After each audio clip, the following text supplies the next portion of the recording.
kita semuanya.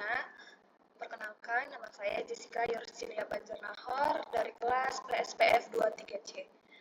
Di sini saya akan mempresentasikan hasil laporan case method yang berjudul Analisis Soal Fisika Berbasis Comparative Thinking, Validitas, Reliabilitas, Kesukaran, dan Daya Pembeda, di mana ini adalah mata kuliah pengukuran dan asesmen pembelajaran fisika.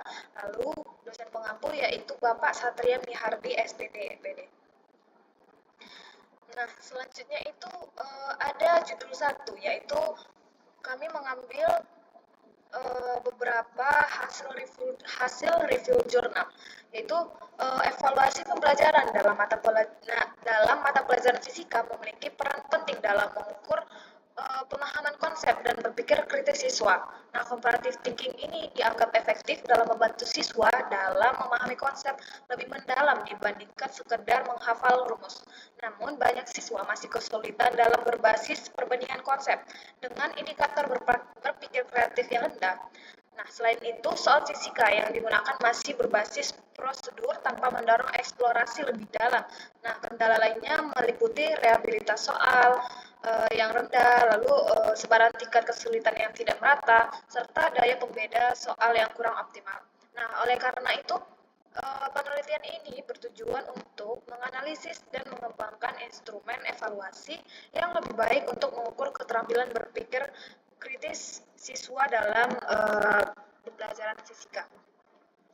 Lalu selanjutnya judul 2, di mana judul 2 ini yaitu intended outcomes, di mana gambaran kasus yang dipecahkan terhadap tujuan pengembangan keilmuan, di mana kasus yang kami temukan itu dalam asesmen pembelajaran fisika, kualitas soal menjadi faktor dalam mengukur pemahaman dan kemampuan berpikir kritis siswa berdasarkan analisis, yaitu kami menganalisis soal fisika kelas 11 semester genap 2024 di Sekolah SMA Negeri 1 Batangkuis. Nah, di mana ditemukan bahwa sebagian besar soal masih bersifat prosedural dan berbasis hafalan, sehingga kurang mendorong siswa untuk berpikir secara comparative thinking. Lalu, hasil asesmen yang tercatat dalam case method assessment juga menunjukkan bahwa siswa memiliki kelemahan dalam indikator originality dan elaboration yang mengindikasikan rendahnya kemampuan mereka dalam membandingkan konsep fisika secara mendalam. Nah, selain itu, penelitian yang dilakukan pada kemampuan berpikir kreatif siswa misal dalam materi termodinamika juga mengkonfirmasi bahwa mayoritas siswa masih berada dalam kategori less kreatif, terutama dalam mengembangkan ide-ide baru dan melihat hubungan antar konsep.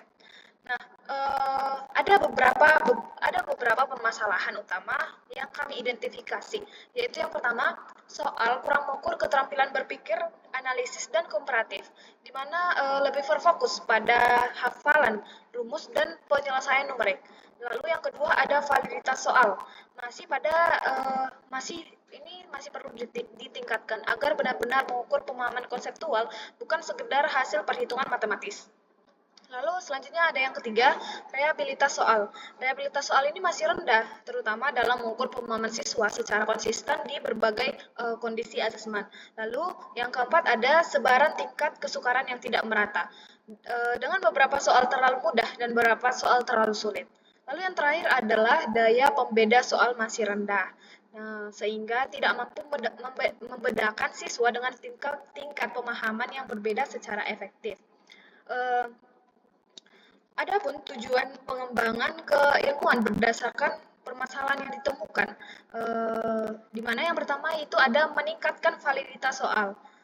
Lalu meningkatkan validitas soal ini yaitu seperti menyusun soal yang tidak hanya berbasis hafalan dan perhitungan, tetapi juga menuntut pemahaman konseptual serta analisis perbandingan.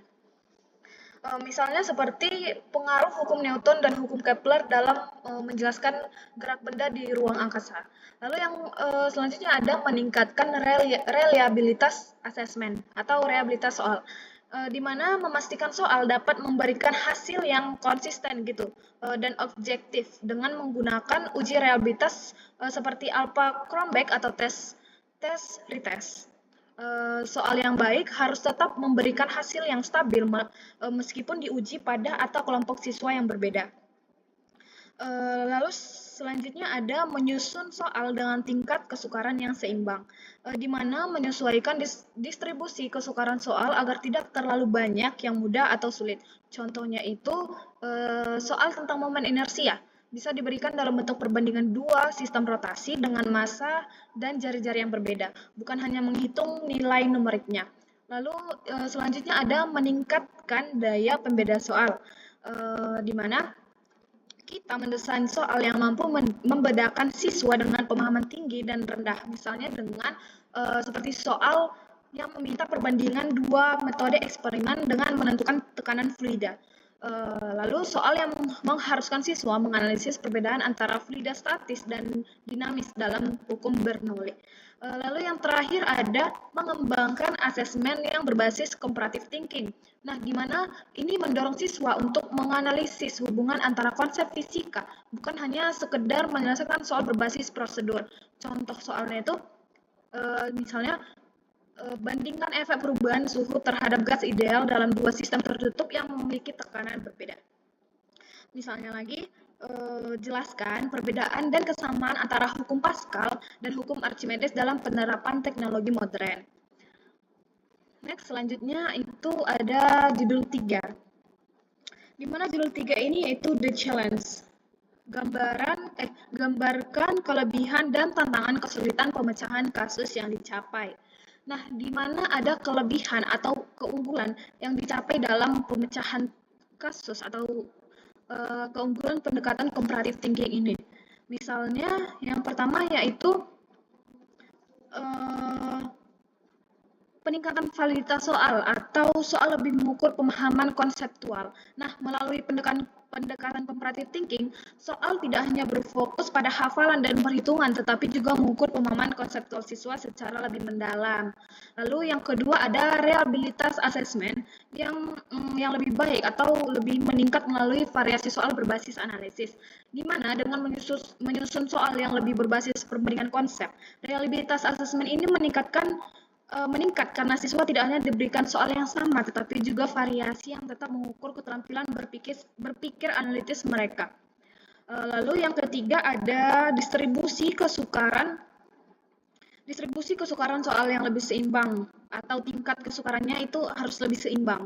Nah, dengan melakukan analisis kesukaran soal, distribusi dapat diatur agar tidak terlalu mudah atau tidak terlalu sulit juga. Jadi sehingga mampu mengukur kemampuan siswa secara lebih akurat. Lalu yang terakhir ada kita meningkatkan daya pembeda soal. Nah, di mana soal yang lebih bersifat analitis dan berbasis perbandingan konsep dapat membantu membedakan siswa yang benar-benar memahami konsep dari yang hanya menghafal rumus saja.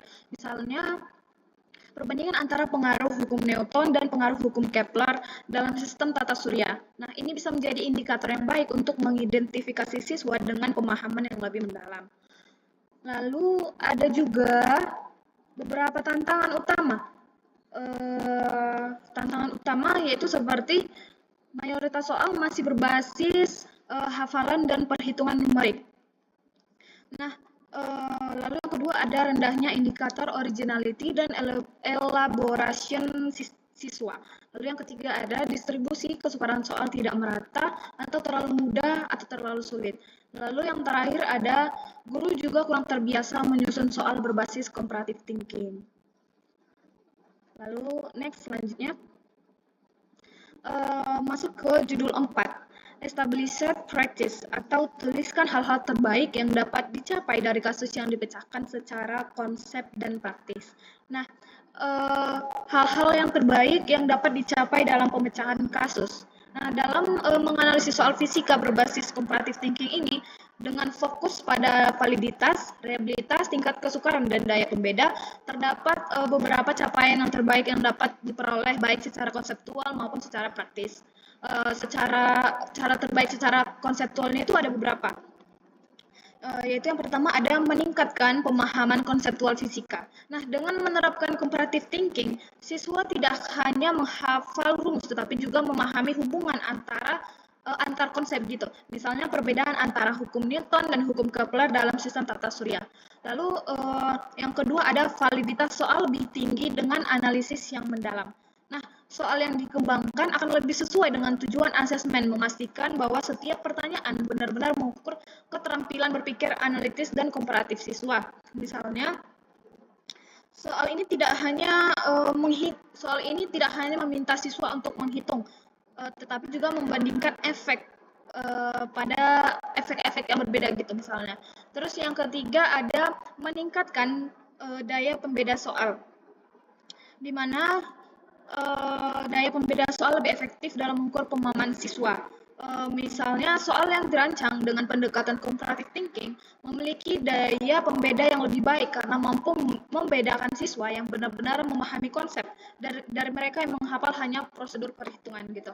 Terus adapun capaian terbaik secara praktis gitu. Yang pertama ada penyusunan soal yang lebih berkualitas. Nah, dengan mempertimbangkan aspek validitas, reliabilitas, tingkat kesukaran dan daya pembeda itu, soal yang dibuat dapat menghasilkan evaluasi yang lebih akurat terhadap pemahaman siswa.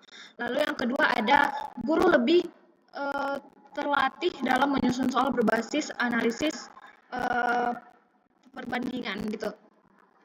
Nah, guru akan lebih terbiasa menyusun soal yang berbasis perbandingan konsep, bukan hanya soal prosedural atau berbasis hafalan. Nah, dengan pelatihan yang tepat, guru dapat membuat soal yang lebih menantang, tetapi tetap sesuai gitu dengan kemampuan siswa dan standar kurikulum. Lalu, yang selanjutnya ada meningkatkan keterampilan berpikir kritis dan analitis siswa. Nah, dengan soal yang lebih eksploratif dan berbasis perbandingan, siswa ini dapat lebih aktif dalam menghubungkan konsep dan menganalisis perbedaan serta kesamaan antar hukum fisika. Misalnya, membandingkan cara kerja hukum Pascal dan hukum Archimedes dalam teknologi modern, mungkin akan membantu siswa lebih memahami penerapan konsep fisika dalam kehidupan yang nyata. Lalu selanjutnya ada judul kelima, di mana judul kelima itu key points for effective practice atau tuliskan hal-hal kunci yang paling efektif secara praktis. Nah, ada beberapa hal kunci yang paling efektif secara praktis untuk meningkatkan kualitas asesmen berdasarkan dokumen yang telah ditulis atau dianalisis gitu. Yang pertama yaitu ada pengembangan soal yang berbasis perbandingan konsep. Nah, di mana ini adalah salah satu langkah yang paling efektif untuk merancang soal yang mendorong siswa untuk menganalisis hubungan antara dua atau maupun lebih gitu konsep fisika. Nah, berdasarkan dokumen case method assessment kami, banyak soal masih bersifat prosedural dan kurang menuntut pemikiran analisis. Oleh karena itu, soal dapat kita modifikasi menjadi lebih berbasis perbandingan, seperti meminta siswa membandingkan tekanan hidrostatik dan tekanan dinamis dalam fluida atau pengaruh hukum Newton dan hukum Kepler dalam gerak planet. Lalu yang kedua ada meningkatkan validitas soal dengan mengukur pemahaman konseptual. Nah, di sini validitas soal dapat ditingkatkan dengan memastikan bahwa pertanyaan yang diberikan benar-benar menguji keterampilan berpikir, bukan sekedar hanya hafalan atau perhitungan numerik. Misalnya, dalam soal tentang hukum Pascal nih, siswa tidak hanya diminta menghitung tekanan, tetapi juga menjelaskan perbedaannya dengan hukum Archimedes dan bagaimana keduanya diterapkan dalam teknologi modern. Lalu yang ketiga ada peningkatan reliabilitas soal melalui uji konsistensi. Nah, reliabilitas dapat diperbaiki dengan melakukan uji konsistensi soal, seperti menggunakan metode Alpha, Cronbach, atau tes riset. Nah, ini untuk memastikan bahwa hasil asesmen tetap stabil di berbagai kondisi dan kelompok siswa yang berbeda. Dari dokumen asesmen sebelumnya ditemukan bahwa beberapa soal menghasilkan dari yang tidak konsisten, yang dapat dikurangi dengan melakukan perbaikan dalam konstruksi soal dan distribusi tingkat kesukaran. Lalu yang keempat ada menyesuaikan tingkat kesukaran agar tidak seimbang. Nah, dalam dokumen soal fisika yang sudah kami analisis, beberapa soal terlalu mudah, sementara soal yang lain itu terlalu sulit gitu. Jadi yang menyebabkan distribusi ini tidak optimal. Nah, oleh karena itu Penggunaan analisis tingkat kesukaran perlu diterapkan agar soal memiliki variasi kesukaran yang seimbang gitu dan benar-benar dapat diukur kemampuan siswa secara proporsional. Misal soal berbasis comparative thinking harus ditempatkan pada level sedang hingga tinggi untuk benar-benar mengasah keterampilan berpikir analisis siswa. Lalu yang terakhir ada yang kelima, meningkatkan daya pembeda soal untuk mengidentifikasi kemampuan siswa. Nah, soal yang efektif harus mampu membedakan siswa dengan tingkat pemahaman tinggi dan rendah, sehingga daya pembeda harus diperhitungkan dalam analisis asesmen. Nah, berdasarkan dokumen asesmen, beberapa soal memiliki daya pembeda yang rendah, yang menunjukkan bahwa mereka tidak cukup kuat dalam menghitung siswa dengan pemahaman yang lebih baik. Nah, oleh karena itu, soal harus dirancang agar memerlukan analisis mendalam, bukan hanya jawaban langsung dari rumus atau teori. Lalu selanjutnya ada judul yang keenam, di mana judul keenam itu yaitu Conclusions and Recommendations, atau tuliskan simpulan dan rekomendasi dari kasus yang dipecahkan. Nah, berdasarkan analisis soal fisika berbasis comparative thinking yang berfokus pada validitas, reliabilitas, tingkat kesukaran, dan daya pembeda, dapat disimpulkan bahwa sebagian besar soal yang digunakan dalam asesmen ini masih bersifat prosedural atau berbasis hafalan. Nah, sehingga kurang efektif dalam mengukur keterampilan berpikir dan komparatif siswa. Nah, hasil asesmen menunjukkan bahwa validitas soal juga masih perlu ditingkatkan agar lebih sesuai dengan tujuan pembelajaran yang mengutamakan pemahaman konseptual dibanding sekedar perhitungan numerik. Nah, dari segi reliabilitasnya ditemukan bahwa beberapa soal belum cukup konsisten gitu dalam mengukur pemahaman siswa yang dapat diperbaiki dengan metode uji alpha Cronbach atau tes riset. Nah, selain itu, tingkat kesukaran soal yang tidak merata menjadi tantangan dalam asesmen, di mana terdapat soal yang terlalu mudah, ada juga soal yang terlalu sulit. Nah, ini menyebabkan distribusi nilai yang kurang optimal gitu. Jadi, yang terakhir ada daya pembeda soal juga masih tergolong rendah dalam beberapa pertanyaan, sehingga tidak sepenuhnya efektif dalam mengidentifikasi perbedaan pemahaman siswa dengan tingkat kemampuan yang berbeda.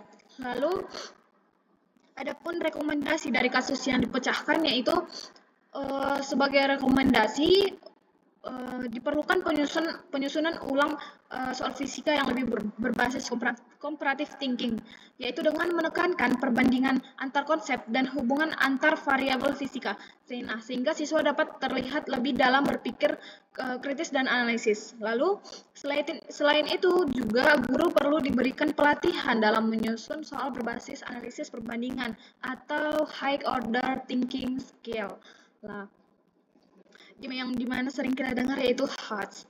Nah, untuk meningkatkan validitas dan reliabilitas soal, evaluasi berkala terhadap instrumen asesmen harus dilakukan dengan menggunakan teknik uji statistik yang tepat gitu.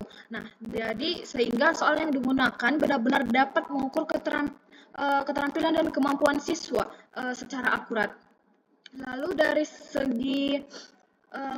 segi kesukaran dan daya pembeda, perlu adanya distribusi soal yang lebih seimbang dengan memperhitungkan proporsi soal mudah, sedang, sulit, serta memastikan bahwa setiap pertanyaan dapat membedakan siswa yang memiliki pemahaman yang lebih mendalam dengan yang masih dalam tahap dasar. Nah, dengan penerapan strategi yang sudah saya jelaskan tersebut, diharapkan asesmen fisika dapat lebih efektif dalam mengukur keterampilan berpikir kritis siswa, serta membantu mereka dalam memahami konsep secara lebih mendalam dan aplikatif dalam kehidupan nyata.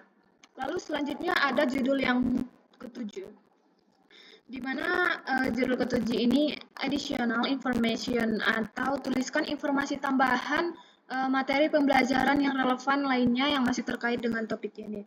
Nah, ada beberapa informasi tambahan yang masih relevan dan berkaitan dengan topik ini dalam konteks evaluasi pembelajaran dan pengukuran dalam pendidikan, di mana yang pertama itu ada objektivitas dalam evaluasi, di mana objektivitas ini mengacu pada sejauh mana suatu tes atau instrumen penilaian bebas dari bias penilai atau faktor subjektif lainnya. Lalu yang kedua ada standarisasi tes, di mana standarisasi tes ini adalah proses memastikan bahwa kondisi pengujian dan penilaian seragam untuk semua peserta didik. Ini mencakup format soal, waktu pengerjaan, dan metode penelitian. Lalu yang ketiga ada teknik analisis butir soal, di mana analisis butir soal membantu dalam menilai kualitas soal dalam suatu tes. Beberapa teknik yang bisa meliputi seperti analisis statistik, misal korelasi poin di serial, lalu uji empiris dengan data nyata gitu. Terus yang keempat ada skor dan interpretasi hasil tes, di mana setelah mengukur validitas dan reliabilitas, interpretasi skor menjadi penting. Nah, ada beberapa metode yang bisa digunakan, yaitu norm references test. Lalu ini membandingkan skor siswa dengan kelompok normatif. Lalu yang kelima ada teknik penyusunan soal yang baik. Nah, dalam pembuatan soal penting untuk memperhatikan kesesuaian dengan tujuan pembelajaran, keberagaman tingkat kognitif, penggunaan distraktor efektif dan dalam soal pilihan ganda. Lalu yang keenam ada teknik peningkatan kendalaan tes, di mana untuk meningkatkan reliabilitas tes dapat dilakukan dengan menambah jumlah butir soal yang relevan, menyusun petunjuk pengerjaan yang jelas, lalu menggunakan lebih dari satu metode penelitian. Lalu yang terakhir ada pengaruh faktor eksternal dalam pengukuran. Nah, beberapa faktor yang dapat mempengaruhi validitas dan reliabilitas tes. Kondisi lingkungan saat ujian, misalnya suasana ruang ujian yang berisik. Nah, motivasi dan kondisi emosional peserta didik, keberpihakan dalam penyusunan soal. Nah, next. Nah, sekian presentasi yang dapat saya jelaskan mengenai case method kami. Sekian dari saya.